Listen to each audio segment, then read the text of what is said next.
Hey YouTube, we're down here in the train room and just showing you some of the lights I finished installing.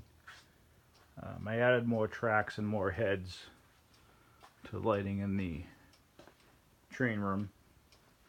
But that's not why we're here. I'm going to take you on down to some of the unseen areas of the house and show you something new that I picked up. Down the hallway and into the wood shop. There it is. If you're an antique tool guy, you might know what this is already, but it is a bench lathe made by the A.J. Wilkinson Company in Boston. And this is old. This is very old. And it works.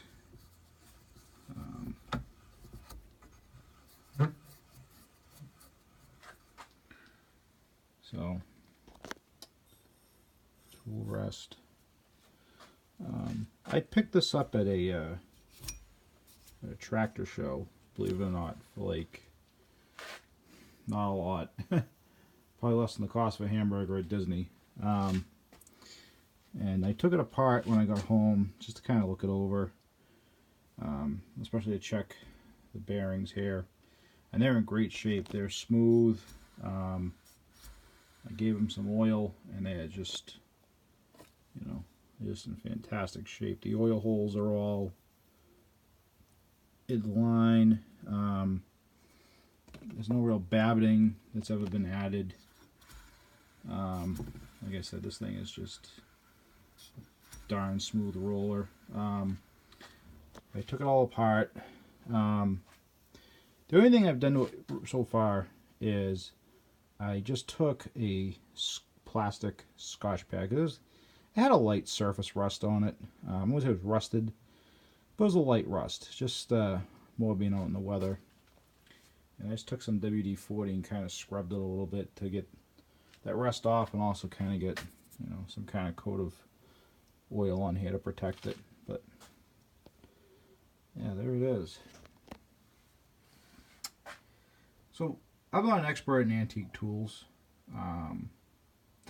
but from the research I've done on this pulley's probably not original to this lathe.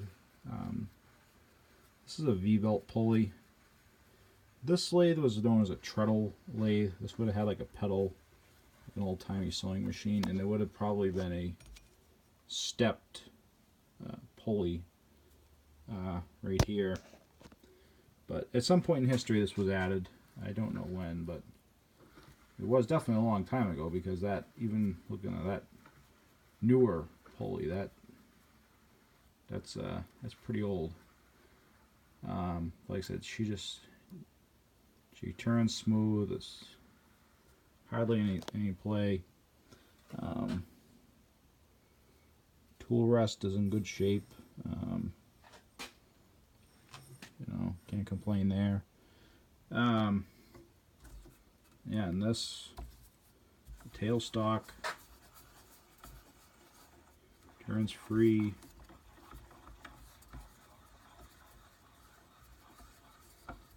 It moves.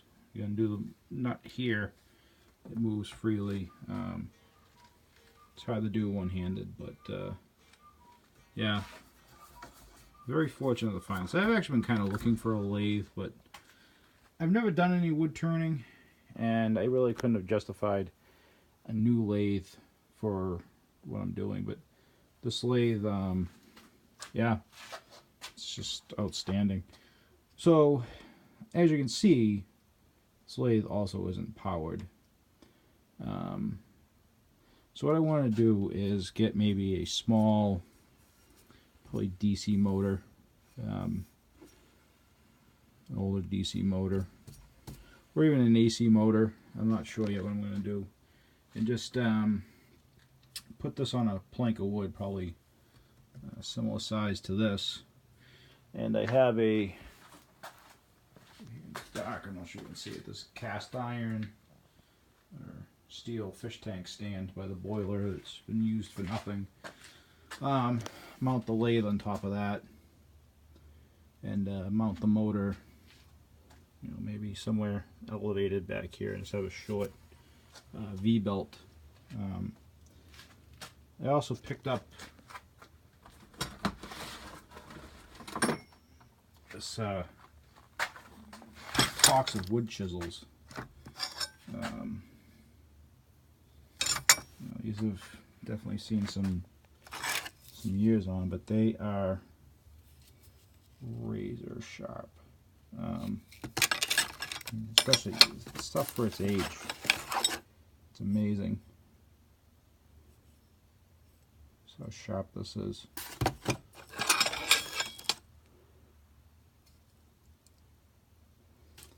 So anyway, I got some information on this lathe. I emailed Keith Rucker over vintagemachinery.org, and he was an absolute fantastic resource to bounce ideas off of. I think I'm going to leave it as far as the color. I'm not going to paint it right now. I don't know what these actually were originally painted, so I'm just going to kind of leave it as is for now. But I just wanted to share this with you. This will be kind of my side project right now. Like I said, I get so many projects going on right now, at work and elsewhere, and other things going on. So maybe when it gets cooler out and I get some time, I'll make a mount for this and put the motor to it. Anyway, guys, thanks for watching. Please click like and subscribe to my channel. Thanks. Bye.